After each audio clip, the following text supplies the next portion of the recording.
Welcome back to What Arty Noobs with General Disturbance. This is the M4A1 FL10. It's a tier 6 French premium medium. It's located on the westbourne of Sand River and it's under the command of Picklefish44.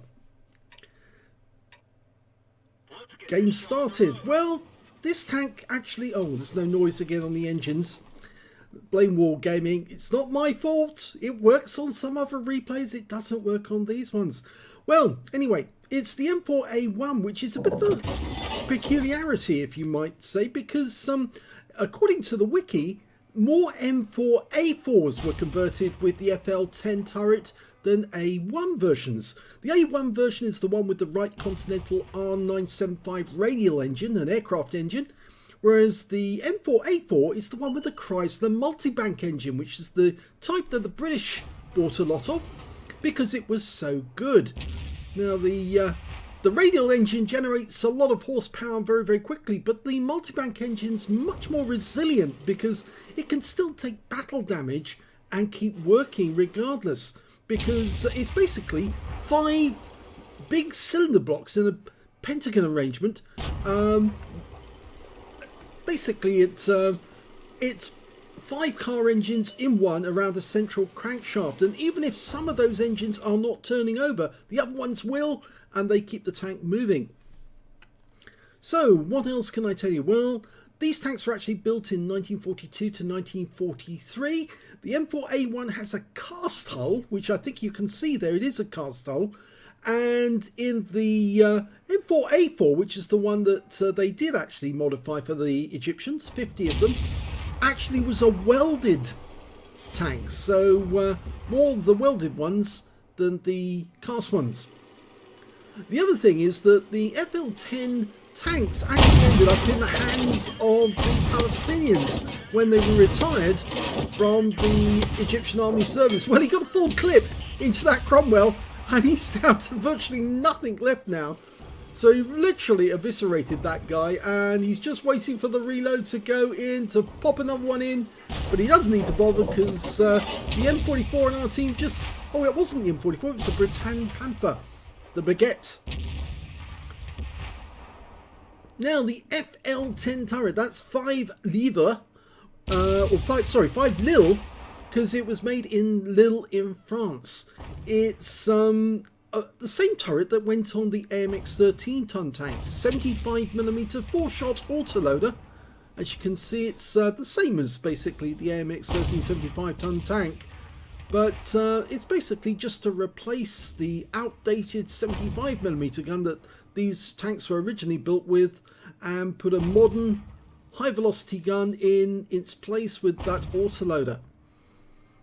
Well, Picklefish44 has moved up on the enemy, and he's got sight of another Cromwell, and he clips him in the engine bay, but can he get another shot into this guy? Well, it looks like he's pulling back again.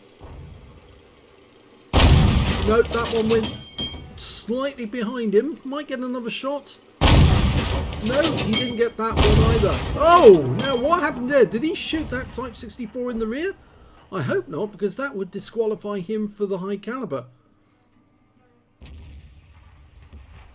Now the standard reload is 17.5 seconds, and you can see Picklefish has managed to get 16.68. It's 1.75 seconds between each shot, which is actually quite good. And oh, we've got another tanker, Firefly. Oh, and look at this one. That is a VK, I think. And he gets a shot into the VK 2801, the Leopard, the tier 5 German. Misses that one. Trying to go for the P43 Biz, who is a one-shot now. And Arty is starting to land shots near Picklefish, so he's decided to relocate, and that's a very wise thing to do. Whenever you see those Arty rounds coming in, landing near you, time to vacate the premises. Okay, so he's taking up a position next to the camp on the cliff edge, or the water's edge actually, because it is the river ditch we see there. No, will he be able to get shots on that VK? He's in hiding at the moment. He's sitting in that over that ridge line. He's being joined by the Cromwell, who's moving down the same channel. And there's the P43 Beers. Now, he might be able to clip these guys out. Well, the VK goes down to our SU-100. He must have the 122mm gun, I should think. And now we've got a Striv M4257. Now, he's got the same turret as on this M4A1 FL10. And fly. Yep, gets around into him. But that's all he gets, just one. And now he's after the ARL-44, who is now a one-shot. So there's a lot of tanks out there who are one-shots. The Firefly and the Striv are not. He's decided to pull back just for the moment. The Firefly's gone. Was it the Nashorn who got him? No, Type 64 got him. So the enemy is being whittled down. And although Picklefish hasn't got any kills just yet. Oh, and that's the wreck of a Nashorn. It's kind of sad, that. Oh, we've got a Tiger 131 coming up the riverbed. Well, we'll put paid to him. One through this weak spot. 2, 3, trying to aim. He missed his shot. Go for it again. Gets that one in. Now has to pull back. In fact, it was the Striv who hit him. But he has to pull back and reload. Oh, it's so annoying we don't have the engine noises. That's so much better when they are there. But we still don't understand why there's engine noise on some replays and not on others. I have, as you may see today, well, actually earlier today, I put out some replays with some Arty in, and yes, there was sound on those ones, and they were recent ones. The Striv just hit us in the rear for 155. He also has that 75mm gun. Now maybe he can clip out this Tiger. No, he can't, because the M44 just duped him, and he just missed a shot on the Hellcat. Now the enemy are 3 tanks up on us at the moment, but it could change in a moment, because remember, most of those guys actually have very low armor, and they P43 Beers managed to fire a round directly through that gap. So it's a pretty amazing shot, you might say. It actually hit the gun, you can see that. There's a hole in the gun. Didn't take the gun out of action though, which is surprising. And Picklefish has slid down the front. Oh, he tracked himself in the process. He tried to turn as he was falling, and that has the tendency to actually slip the tracks off the rope wheels. So it's not advisable. I've done that more times than I care to mention. You accidentally track yourself trying to be clever and turning as you're coming down a slope. Well, there's another enemy out there, and it's an M44. He's coming to sight. And he takes one round. He's now realised he's been spotted. Second, and the kill shot. Yep, gets it. And there goes the Striv. So that's another one out the action. And it was the SU-100 again who said yummy, yummy, yummy, fired his 122mm gun and took the guy out of the game. Hellcat's next. Oh, that was another shot from the SU-100. You could tell that because he got a 410 hit points. That must be the 122mm gun in action. Yes, if you get the 122mm gun on the SU-100, it could be pretty deadly. And a Cromwell's coming towards us. Is it the same Cromwell? I think so. He's auto-aimed on, and he's out the game as well. So that's 2 kills now for Picklefish. And they've managed to claw it back, and they're now 1 tank ahead of the enemy. But that Hummel had just got hit by enemy Arty. That's why he's showing a bit of stun. And he's not the only one. Our P43 Beers got shot as well. So maybe they saw the tracer from the Hummel and they went after the P43, or got the P43 Beers at the same time. So it means that there might be some enemy up here spotting our guys. Either that or it was the Cromwell who saw the these tanks, or maybe it was just the tracer of the Hummel. Well, we're taking it to the enemy now. Picklefish has decided to go through the dunes. Oh, there is an enemy over here, and it's an SU-100Y, the box tank, with that big 13cm gun, but also a very big long reload, and he can clip this guy out with 3 shots. 2. Oh, he didn't get 3, so it's a 4 shot. Oh, and he missed it! Okay, so he could ram kill him. Ah dear, he missed the chance to get the kill there, but it went to the Hummel. Okay, he's just reloading. Now, most of you would have got one of these if you took part in the loot boxes at Christmas. Most people actually managed to get hold of an M4A1 FL10, and I think some people were quite pleased because in many ways it's similar to the Striv M4257, which is quite a good tank, although some people say not. But all the M4 enthusiasts will be quite happy that they managed to get one of these. Now, no other armies other than the Egyptian army actually had the FL10 modification, but of course, as you know, they did propose the FL10 turret on the Striv M42 to modernise it, and it just, well, it was rejected. Instead, they went with the redesign of the turret and actually put an entirely new turret on with a high velocity gun, and that became the Striv 74. Oh, he spotted another one, and it's a Hummel, so he could get a Pascucci's. And he gets it with one shot! So there's now only two enemies left, an Arty, which is the SU-8, and the other one is a Tiger 131. Now, the Tiger 131 was last seen near the cap area. Looked for the Arty, couldn't find the SU-8. He must be hiding at the moment. He's looking for the Tiger. Oh, he's been spotted! Pull back! Okay, the Tiger saw him, but he didn't see the Tiger. Either that or the SU-8 saw him, and he's hiding down below. That could be a case. Although I would think the Type 64 is probably going to find him. When he's platooned with the M44 and the SU-100, because they've all got 3 kills, so Brothers in Arms is on the cards if they can win this game. And that's good news for, well, for all of them, really.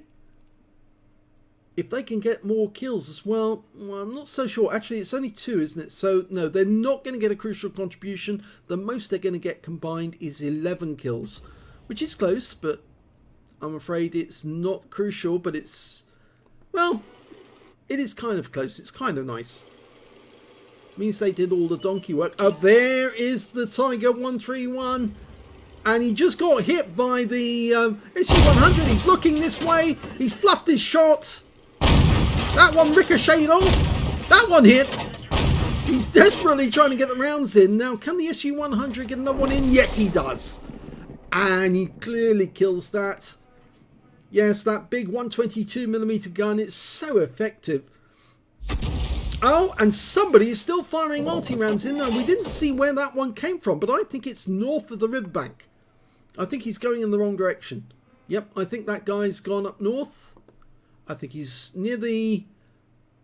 He must be near the entrance to the cliff, or to the northern pass, because if he's firing in this direction, he has to be lobbing them quite a long way. Okay, well, Picklefish has decided he's going to sit in the cap and start capping. Yep, he's quite right to do it, because they're now at the one... Well, they've only got enough time now to cap if there's only one capping. The Type 64's decided to cap with him as well, and he's decided to park himself next to the Tiger. Now, that might not be a smart move, because he's just jogged the Tiger, which actually would give away the fact that he's there. But maybe he's more clever than I thought, because he's jogged it to try and make the SU-8 think that that's where he is. No, don't go there, SU-100. You'll get hit. If he's going to fire at the cap, he'll fire at the Tiger, thinking somebody's hiding behind it, but he actually did hit the SU-100, landed the shell behind him, but he won't get another round, and they have capped out to win. Guns up, and everyone's happy. That's a victory. Let's have a look at the end of battle stats. Here's the end of battle results, and it was an ace tanker for Picklefish in the M4A1 FL10. He managed to get a fire effect for doing more damage than the hit points to his own vehicle, a bruiser medal for getting at least 5 critical hits. He managed to get 5 exactly in this game. He got a Pascucci's medal because he took out 2 enemy Arty in this game. He also managed to get a Brothers in Arms alongside the SU-100, and who else was the other player with the SU-100? It's the M44, yes. He managed to get it as well. And it's a Confederate medal as well for Picklefish for hitting more of the enemy than anyone else in his team. And look, you have to scroll the page if you're going to see all the enemy he hit during that game. In fact, he would have had a lot higher number of kills if only other people hadn't actually killed the target just before he did. So let's have a look at the win rate. That was 6,328, which is Super Unicum standard. If we look at the team score, we can see that he didn't get the highest damage in the game. The SU-100 picked up the high caliber and the Brothers in Arms for 2,843 hit points. That's why the 122mm gun is so good in this tank destroyer, because it can wallop up to 390 alpha every time. And if you can get that sort of damage on the enemy, then although you don't have a huge number of shells to play with, you can certainly run up a very big score very quickly, and that's what the SU-100 did. The second highest damage went to Picklefish with 2,822, and the third highest damage was the M4A1 in the enemy team that he took out 1,321 hit points. When it came to kills, it was still the SU-100 who got the most. He got 4 kills, that last one being the Tiger 131 that was after Picklefish wanted to take him out before he died. 3 kills went to Picklefish and also to the M4A1. And when it came to base XP, it was, yes, Picklefish who got the highest, 1,412. That's because he was doing some spotting in that game as well as actual shooting.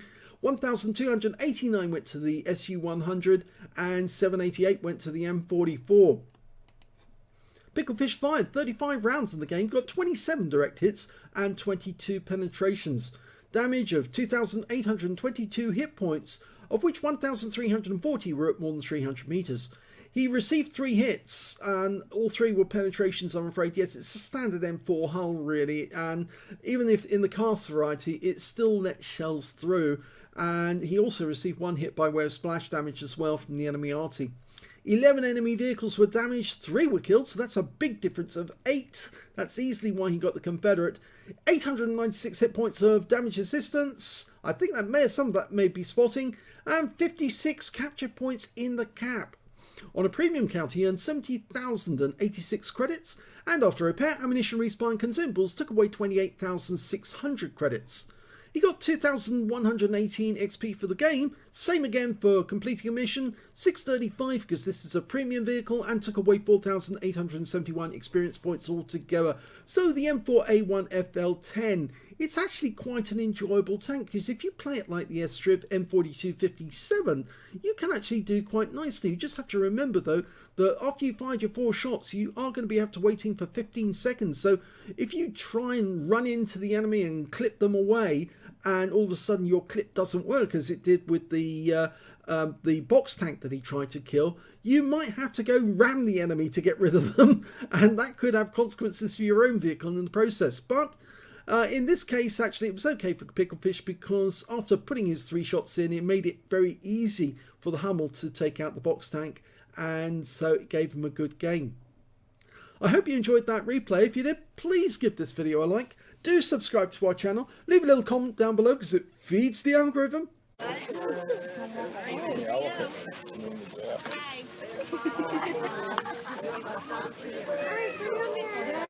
And thank you for watching.